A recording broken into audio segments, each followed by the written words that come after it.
welcome to the podcast. I appreciate you being here. We got an awesome guest today, Alex Cornwall. He's my broker. He is a leader in my life. He's one of the best that St. George and Utah has to offer.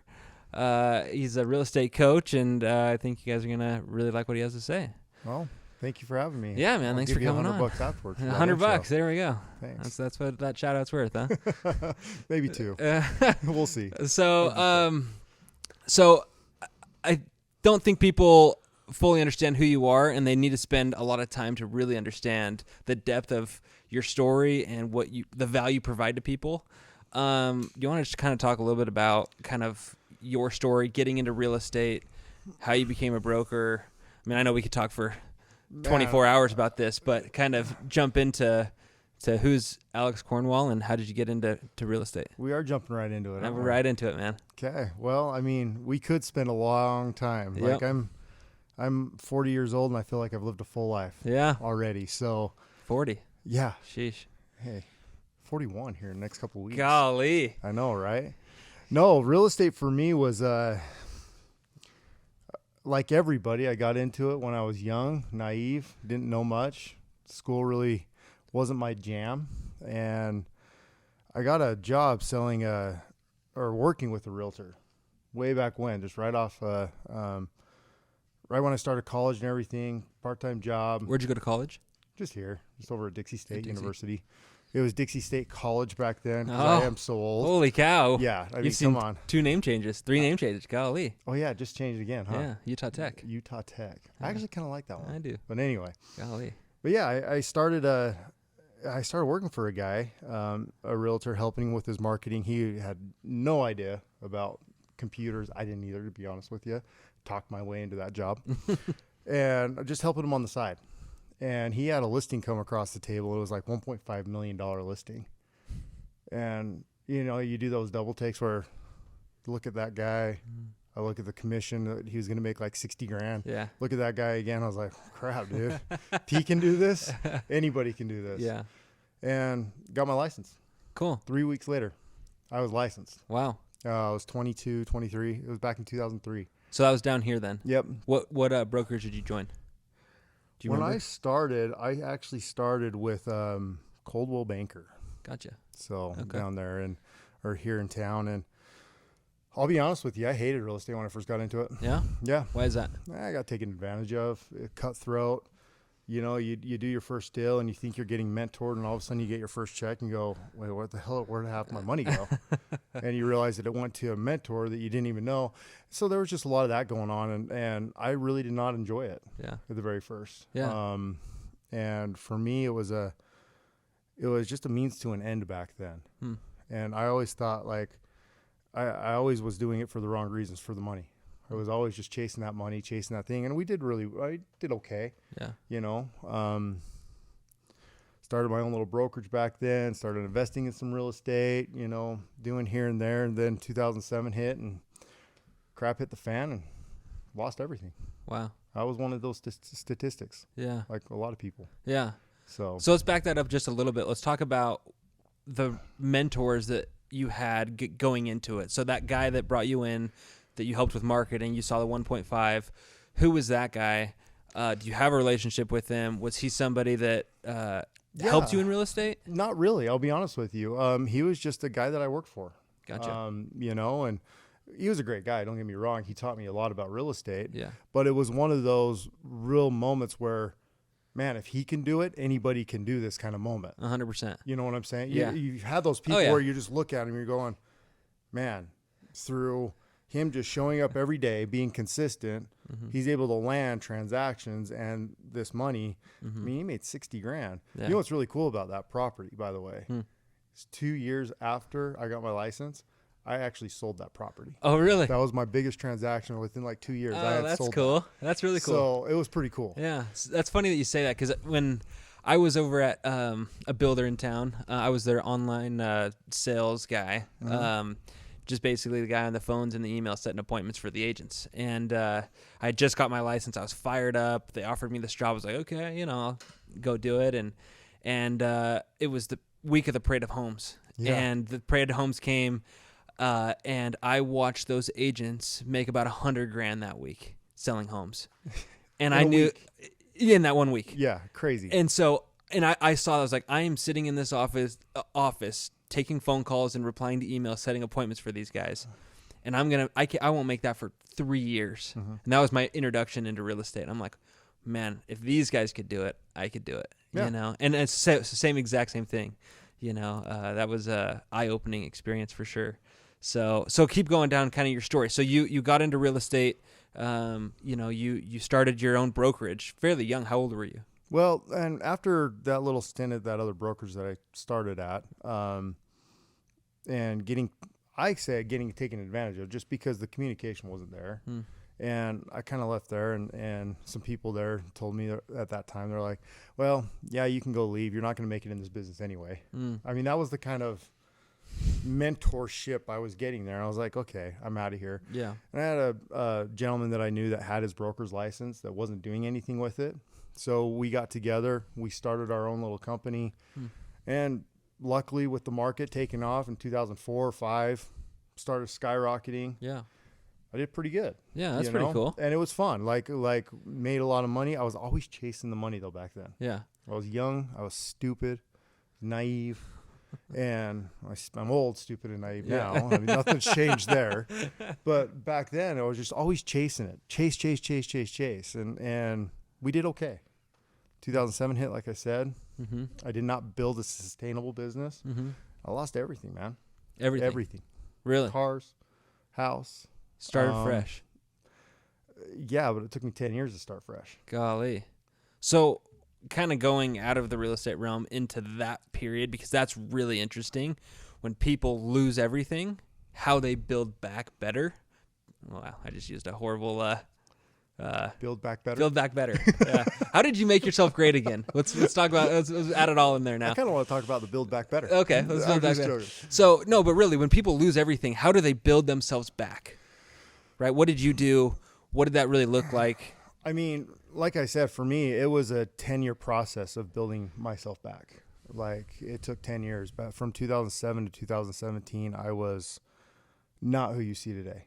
I was very highly depressed, very highly anxiety, panic attacks, couldn't keep a job. I mean, you name it. Through that time, I mean, if we want to go into it, we'll go into it. When I lost everything, I thought I lost half of my life because I attached myself so much to the possessions that when everything was gone, I was gone. You know what I'm saying? Totally. And because that's how I built it. It was do, so I can have everything I needed. And that would potentially help me become the person I needed to be. That's how I lived my life back then. Gotcha. Work, have, become. When in all reality, it's the other way around. I'll talk about that.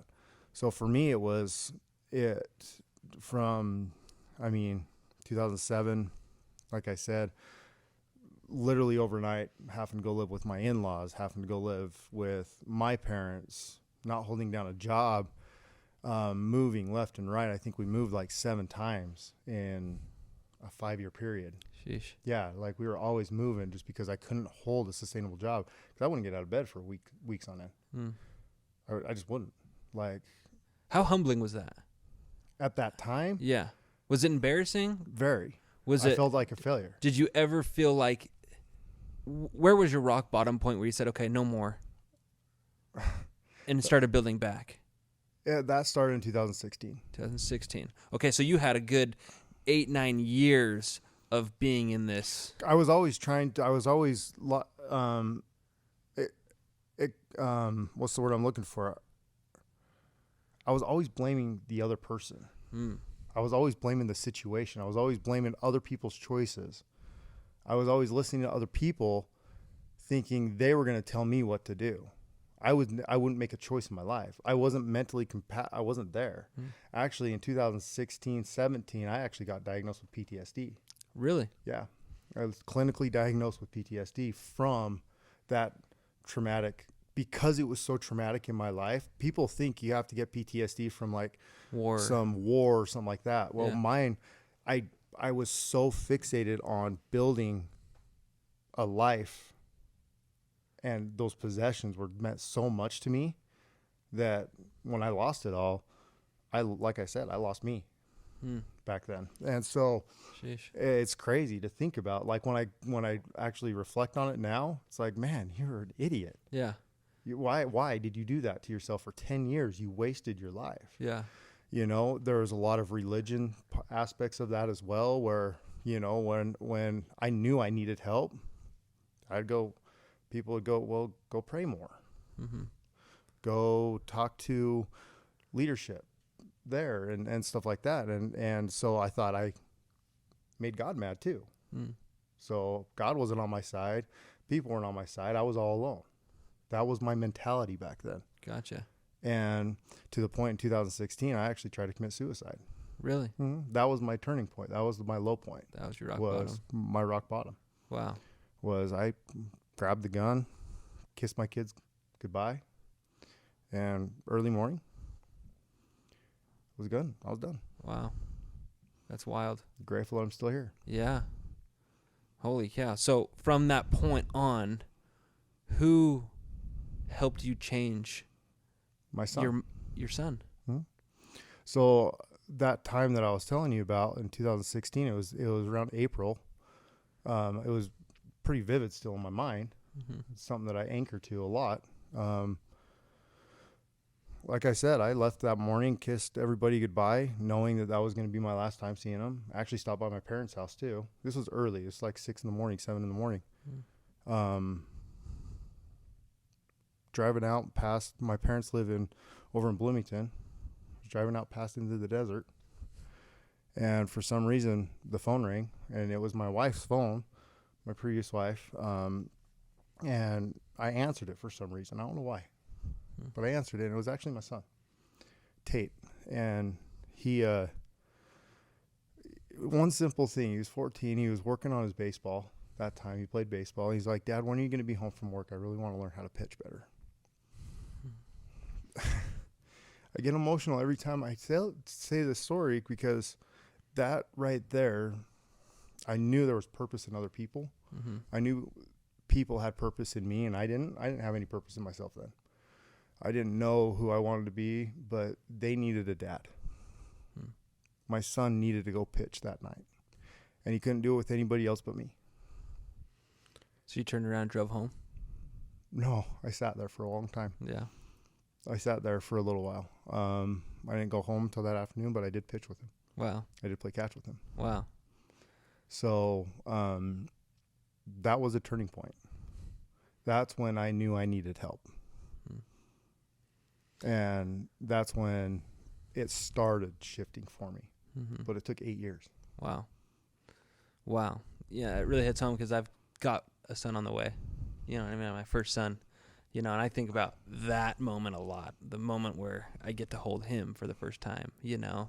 And I don't know. I mean, life just takes more meaning when other people are involved, you know. Well, and, you know, my motto in life nowadays, actually it's not nowadays, it's my motto in life is be purpose-driven in all that you do. I don't care what it is. I don't care if you're, like I make this joke, I don't care if you're sitting on the pot taking a dump.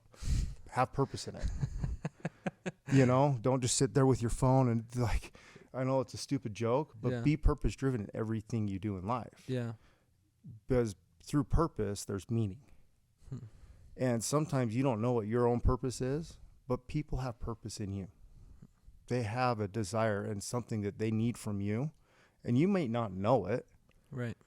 But be there for them. Right. And my son needed me. So is this what's kind of gotten you into the coaching route, is taking more of a personal approach with people?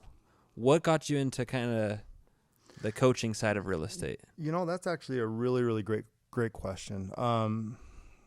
You know, from 2016 to today, there was a lot of events. I think everybody goes through crossroads in their life. I call them crossroads. Totally. 2016 was a crossroad. 2017 was another crossroad for me when I ended up getting a divorce from my previous wife. It needed to happen for me to grow and for her as well. Still somebody that I cherish every single day. She's the mother of my children. But it's something that needed to happen. And since then, I started finding passion in helping other people because I started sharing my story. Because you don't know how many people can relate to you unless you start sharing your story. Period. And for me, I started opening up. I started opening up about my depression. I started opening up about anxiety, how I would get an anxiety attack. And instead of having the anxiety and panic attack at home, I would literally get in my car so my family would not see it and drive around the corner and be in my car having a panic attack. And then go home and just put on this face that I'm okay. People can relate to that. Yeah. And it wasn't until I started talking about that, getting addicted to Xanax. I don't, still to this day, I do not remember when my daughter was born. She's 14 now. I see pictures of me holding her in the hospital. I don't remember it because I was so doped up on Xanax. Yeah. Crazy. People don't know that. It's funny that you say that. Not funny. It's crazy that you say that because when I met you back in 2018, I believe, 2019, you were a completely different person. I was getting out of it. Completely different. I wasn't there. No, I mean, that's what's wild to me is that I have never known that person. You know what I mean? I only know the person I know today, and it was a guy that I met in 2019. Yeah. You know what I mean? That's pretty wild. But I think it's so important that you do share your story because there are people that struggle with that stuff. Because, for example, today is would be my older sister's birthday. 3 years ago, she committed suicide, right? And she dealt with all those problems, drugs, alcohol, really struggled in life. And it really beat her down for several years before she took her life. Yeah. And it's people that can relate to people like that that can make a change. Yeah. You know what I mean? You realize that's what coaching is. Yeah. I'm not a therapist. Right. I don't practice or want to be a therapist. Yeah. But people, through sharing your story, it relates to all aspects of life. I mean, through this transition from 2016 to when you met me in 2019, that's actually really interesting what happened and transpired over those few short years. I mean, you really think about it, 2016 was not that long ago. Right. And even 2019. Right. I mean, when you met me too, I was still going through my shit. Yeah. I was still having a hard time. Sure. I back then, right after the divorce, I again was a turning point in my life. I was low. I mean, that was another low point when you feel like such a failure. Right. I failed my kids. I had 4 kids. Still have 4 kids, but you get what I'm saying. I felt like I failed them. Yeah. I felt like I failed my family. The only one at that time that had gotten a divorce and it was just like, dude, you're failing in every aspect of life. Get your shit together. That's what I kept on telling myself. And I ended up getting out of real estate for a while. What'd you do? Sold boats. Oh, yeah. Okay. I sold boats and Can-Ams and stuff like that from 2017, middle of 2017 to 2018. Yeah. About a year. I was on the water, got a passion for boating, but it was because of a really good friend. Again, he didn't know it at the time. He offered me a job. He said, hey, come on over and let me help you. He didn't know that he was a lifesaver for me. Again, he gave me purpose in something that I needed in my life at that time. I needed to know that I could show up still every single day. I needed to know that I could go make, although it was little money at that time, I could still make some money. I'm still worth value, and I needed it. People lose that. They do. If you're not performing at your peak, I think people a lot of the times feel that their value is diminishing because of the amount of money that they make. Yeah.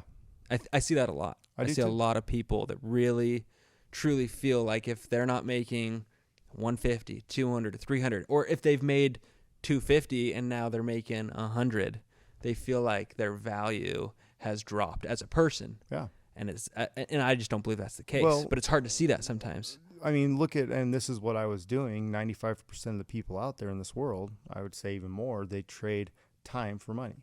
Mm-hmm. When you realize that time does not equate to money, it's actually the value and the impact you make. The more impact you make, the more income you'll create. Yeah. And you create income. You attract it by the amount of impact you make.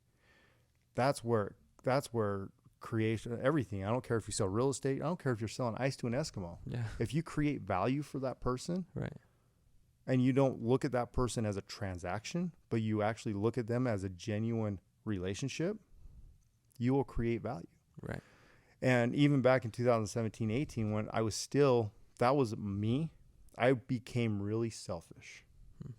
I needed to figure myself out, and I needed to figure out who Alex was. So I became selfish. Was I the most productive? No. Did I explore life? Yeah. But I needed to. Mm-hmm. I needed to figure out who I was. Yeah.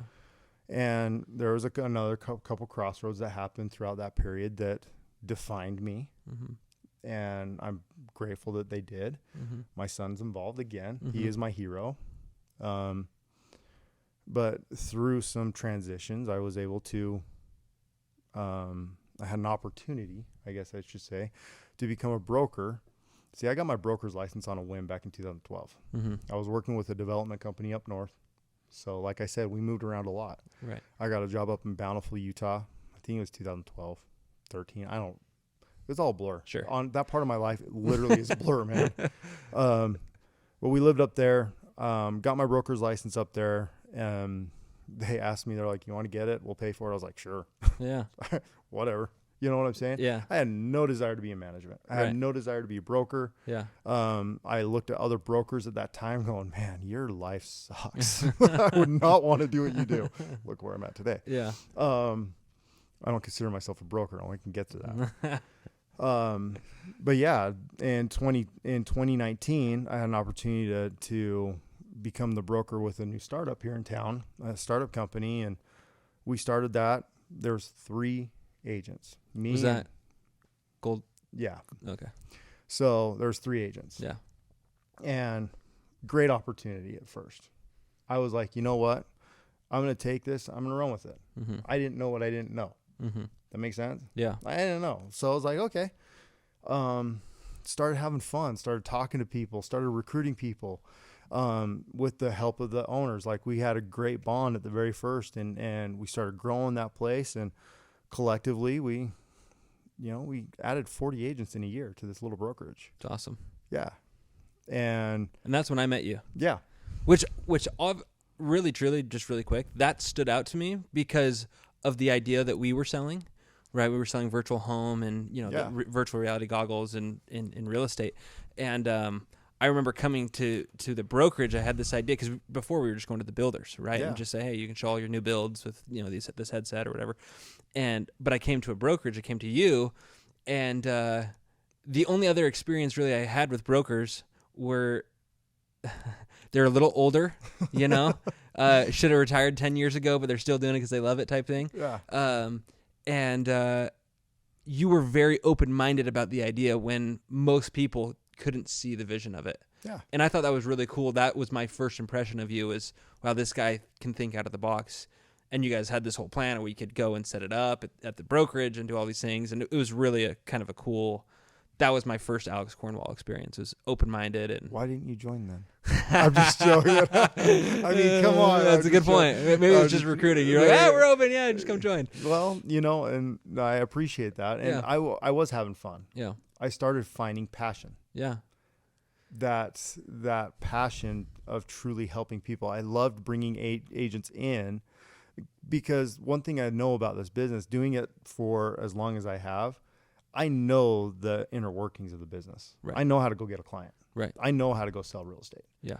Just because I didn't apply it when I was going through my shit, yeah, doesn't mean I don't know it. Right. You know what I'm saying? And so I started teaching other people. I was like, well, I'm not going to go do it because I'm too effed up in the head. Because at that time I still was. Right. I'll just go teach other people. Yeah. And I found passion in it though. I was like, you know what? I can do this. But the thing is, Dylan, is I'm just going to do this really hard. I'm going to get all I need to have, and I'm going to become the person I needed to be. Mm-hmm. I was still living in that mentality of do, have. That will help me become. Yeah. And I was never becoming Mm. because I was always still relapsing. Right. I would always relapse. I mean, even at Realty One Group when I was there, as the broker, although great positive mindset and everything like that, I was still having depression. I was still getting anxiety attacks. Mm-hmm. I was still relying on other vices, alcohol and that kind of stuff to overcome that kind of stuff. And I was like, I need to do something different. And one thing I love about that is a lot of times when you need to do something different, the universe will actually make that happen for you. I truly believe energy is powerful. Yeah. And there is power in energy. And when you put something out to the universe, you will get it back tenfold if you truly have intent behind that. Yeah. And in March we went that stint in March of 2020, the ownership ended up parting ways with me. And I was like, are you kidding me? Like, we were building something great. Yeah. And I was like, you're going to let me go right now? Another crossroad. Another crossroad. Yeah. I mean, I wasn't making much money. And a lot of them letting me go was on me too, because I was butting heads because I wanted more. Mm-hmm. I wanted to make more money. Because that's what I strove. Like, I strived. I just needed to provide and I was chasing the money. Yeah. And I wasn't making it. So, of course, I'm a stubborn guy. I butt heads. Yeah. And so at first it wasn't mutual, but afterwards it was. You know what I'm saying? No, totally. But they let me go. And I was like, well, shit, here we go again. Yeah. Another failure. Mm-hmm. And another defining moment. Another crossroads. Is like, what do I do? Yeah. Now, at this point, you didn't go back to 2012 you. No. Obviously a crossroad and you're trying to figure yourself. What's interesting, again, is at this point, you're what? How old? 38. You're 38 years old. I love that you said this a little bit earlier. And I want to touch back on it. Is you said, I was trying to figure out who I was. And to be able to say that at 36, 38, I think people feel like they need to have it figured out by then. Mm-hmm. And they don't. You need to be figuring yourself out all the time. Yeah. Right? At 20, you're a different person at 20 than you are at 25. 25 to 30, 30 to 40, right? Like, if you're not changing, if you're not trying to figure out who you are, well, you're not really growing. If you believe that there's an ultimate destination for you, you're going to be very disappointed. It's about the process. It's about the process. That's what you've always taught. It's always about the process. It's about the process. There is no perfection in this world. There's no destination. It's not about the destination. It's about who you need to become. It's about who you are. And it took me a long time to figure that out. And I was 38. Yeah. I mean, did I have 4 wonderful kids at that time? Absolutely. Was I going through the motions of life up to that point? Yeah. Yeah. I was struggling through those motions, but I never trusted that process because I was always looking for the process in other people. I wasn't willing to go out and actually do it. I wasn't willing to go accept it. That's big. So for me, once I knew something needed to change. And you're absolutely right. I'm so grateful that I did not resort back to that 2007, 8, 9, 10, 11, 12, whatever it was, Alex, because I could have. Right. When I got let go then, I mean, Dylan, you got to just paint the picture. March of 2020, I was $60,000 in debt.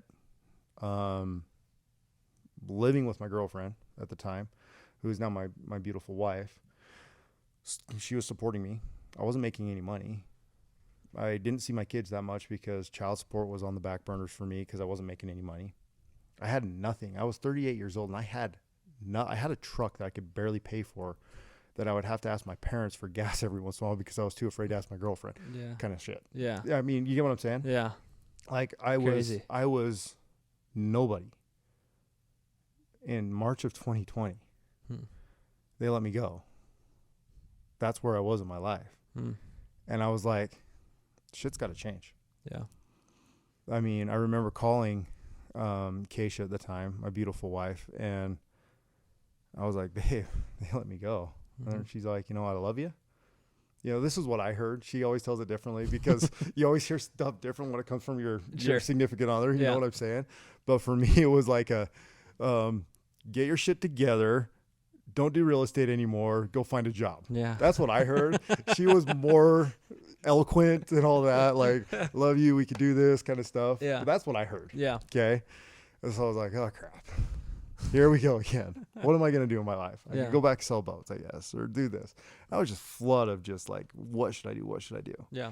You know, I was working on a couple of real estate transactions at that time, and I was like, okay, I could go do these, but I wasn't 100% committed. I had a plan B always in the back of my brain. Mm-hmm.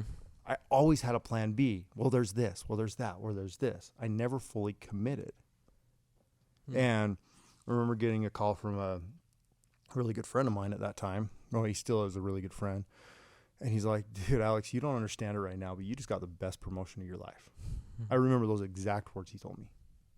Then he's like, you don't understand it. Best promotion. What a perspective. Yeah. And Totally different perspective. I was like, what the hell are you talking about, man? Yeah. This isn't I'm like screwed. He's like, you don't understand it. Yeah. But now it's time for me to help you. Let me help you. Yeah. And he's such a genuine guy that I believed him. I felt his intention. And that's one thing I love about my wife is she saw value in me. I mean, we started dating into the end of 2017. And when I was the low of my low, my current wife now, and like, I am just like you said, I'm not the same person. And I asked her, like, what did you see in me? Right. And she's like, I don't know. I mean, you're rough around the edges, but inside you got a good heart. Like, she saw something in me. She saw value in me. I think that's what makes a good leader is you see value in other people that they don't see in themselves. That's a good leader. That is a good leader. And for me, that's how I've always tried to lead, by the examples I've been given. So Luther at that time, he was that for me. He was like, he's so intentional to wanting to help me. I was like, you know what? Screw it. I always take the easy route. I always, in the crossroads, I always been doing this, but these past few years, I've taken the harder route, and look where I'm at today. So I was like, you know what? Screw it. It's interesting that he said that was the best promotion of your life, and you just didn't know it yet. Now, had someone brought you, his name is Luther? Had Luther been there with you and said that same thing to you in 2007, maybe things change, right? You never know exactly where someone's at, but someone like you've said a lot of things to me and to other people that one thing can change the direction. For example, one thing that you told me was when I was looking for a brokerage to choose, you told me that we sell real estate, but that's not what we do. Yeah. You know, I'm like, well, okay, this is a brokerage. That is what we do. And no, it's not what we do. It's how we make money, but it's not what we do. And that to me was like, oh, that opened up my mindset. Okay, well, maybe this brokerage is a little bit different. So what do we do? Well, we don't sell we sell real estate. Well, it's more about the people, right? It's more about the relationship. It's more about what you're building and who you're becoming, right? And that's all you preached when I was looking at different brokerages, and you told me it's about who we become, not about what we sell. Yeah. The sales are great and the money's great, but it's who we become, you know? And to me, that someone like Luther that would say something as, I know it looks like you just lost everything, but this is a whole new purpose. This is the greatest promotion of your life. That's powerful. And I think it goes to show, you know, people that you spend your time with, right? Who you're surrounding yourself with, and perspective, right? Yeah. A whole nother perspective, right? And a positive outlook, gratitude. Like, there's so many things that could play into that. But being open to that perspective.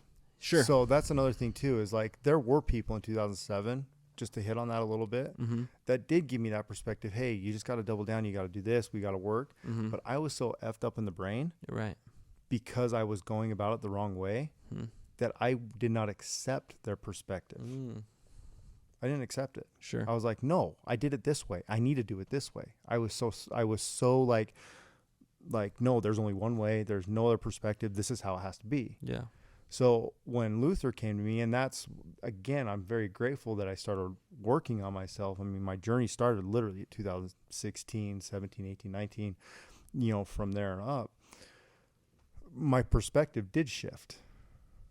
But the difference is like, I remember at that time after talking to Luther, I remember getting out my journal and writing down like 3 things. I think I wrote down a few things, but 3 things that really stuck out. And the first thing I wrote down was just F it. Like, seriously, I literally wrote that down on the top of my page in bold letters. F it. Meaning, F trying to fix everything and fix yourself, number 1. F what other people think. Be you. Be genuine. F it. Just F it. Love it. I know. Simple, pure. I was like, I'm so sick and tired of relying on other people. F everybody. Don't ever rely on a paycheck from anybody ever again. F it. You know what I'm saying? Yeah. Second thing I wrote down is stop chasing money. I've been chasing money my whole life. I've never had it. Stop chasing it and start just relying on. That's when I started realizing the process. Start working the process. Yeah. Stop chasing money. The third thing I wrote down is stop chasing life. The grass isn't greener. The grass is green where you cultivate. The grass is green where you plant. The grass is green right where you're standing today. Yeah. Meaning, remember what you're grateful for. See, in the past, like, that's one thing that I actually implemented in 2019 is every morning I would wake up and I would just write down what I was grateful for. That's what helped me the most through my anxiety and my depression is I would wake up with intent every single morning with purpose. I would wake up immediately. Alex, you're alive one more day. You just woke up to a beautiful woman who loves you for who you are, and you're able to hop into a hot shower. The little things. Yeah. And I'd write that down every single day. Gratitudes. And I remember sitting there and I just wrote down what I was great. I had nothing, 60,000 in debt, like nothing. And I wrote down my gratitudes. Just, Alex, you're freaking alive. You're sitting in a truck. You drove your ass to work. Yeah. You had a hot breakfast and a hot coffee this morning. Be grateful. Yeah. And for me, that so many people ask, like you've asked, like what changed? That's the biggest and most powerful thing that's changed my life. Gratitude. But not just gratitude, applying and practicing the law of gratitude. It's a law. Most people, they're taught, be grateful. But practicing and just being are 2 totally different things. One's a verb, one's not. You got to practice the law of gratitude.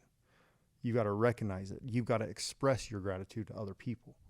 That is practicing the law of gratitude. And that's what changed. And so I doubled down. I use that word a lot now. And I said, you know what? Screw it. I got rid of all my plan Bs. I went 100%. I needed to prove to myself that I could do this business. So in March of 2020, I actually went to another friend of mine and I borrowed $6,000. I didn't tell my wife at the time. I was like, I can't do this. But I was like, if I'm going to do this, I'm going to do this. I needed some money. I needed money quick.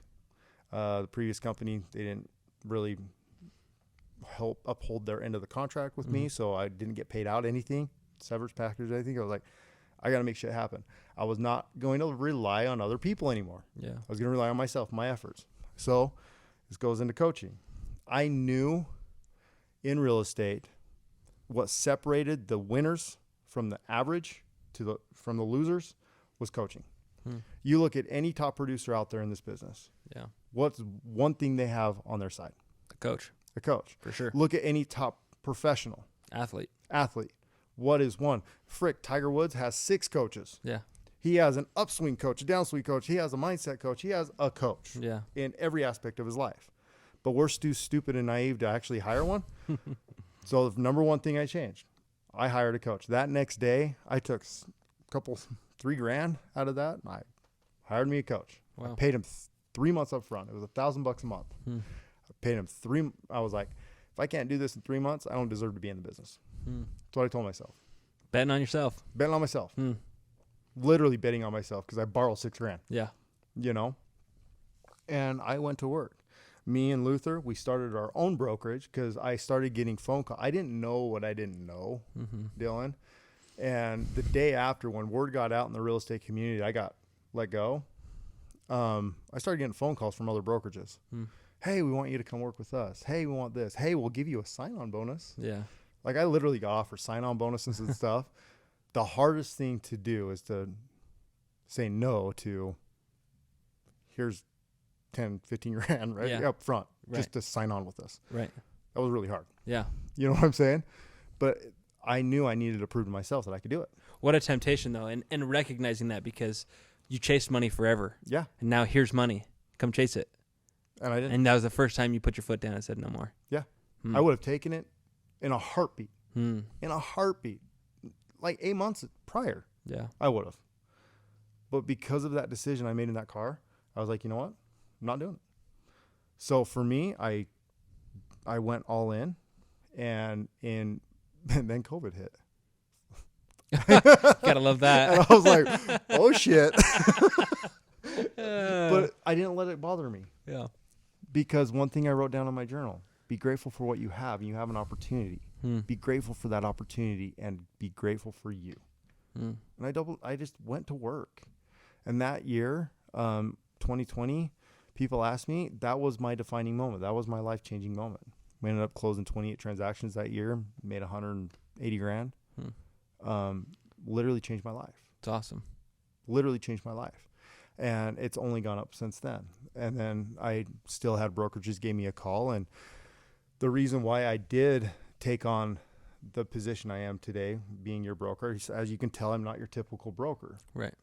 But I pride myself on that, because I don't want to be that old guy that you sit down with, like you just mentioned. Because They're great. They're great. Nothing wrong with them. they all have that persona of, oh, you're old. I'm not that guy. Yeah.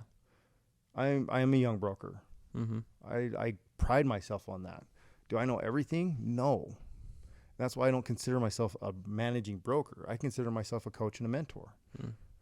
You know, I found passion in coaching through this whole thing, just sharing my story, sharing my journey. And now I had the financial backing behind it too, just to show that you can make this happen. I've doubled my income since 2020 every year. It's awesome. And I look at that and what we've been able to accomplish, and it's through proximity. Like you were just mentioning before, who you surround yourself with. And that's why I align myself with Century 21 and the leadership that we have today, because I respect George Morris, the owner of the company, John Syatt, Rob Oakey, all those guys. That the leadership that we have has helped mold me even more into the person I want to become. I want to emulate them. I mean, those guys started a real estate company in 2009 when the market was the worst it's ever been in the history of the world, other than the Depression. Yeah. And they built it to the number one organization, sales organization within Century 21. I mean, come on. When Crazy. you want to align yourself with someone like that. Yeah. But the one thing that I've always told myself, never get comfortable. I don't rely on that job. I don't need the salary. Like I told myself, I will never rely on somebody else to pay me what they think I'm worth. Right. I will pay myself that, and I will go to work for that. So I don't need that. I do it because I have passion of helping the Dylans, the Dakotas, the people truly succeed. Yeah. That's what coaching is for me. Coaching changed my life in real estate and personal. Changed my life. It's crazy. What a story. That's my story, man. You know? You asked. Yeah, I did. No, it really is amazing. You know, where you were, where I met you at, and where you're at today. You know, completely different person. Yeah, and again, it's a process. It is. You know what I mean? It doesn't matter if you're 20 years old, you're 40 years old, you're 60 years old. It's a process, and every bit of life, every different stage of life is different. Yep. You know, and continue on your process, trusting your process. Have purpose behind that process. And have purpose. Have purpose. Be purpose driven in that process. Yeah. And it will take you to heights you couldn't even 3 years ago, I wouldn't even have imagined where my life is today. But now I'm really excited for next year and the year after that because I know it. I truly know it's just going to get better because I'm becoming more every single day. Well, I'm grateful for your decision back in 2016, 2017 to stay. You know, that's I'm glad you're here and you've made a big impact in my life and excited to be part of what you're doing. Thanks, brother. So thanks for coming on, man. Anytime. Appreciate it.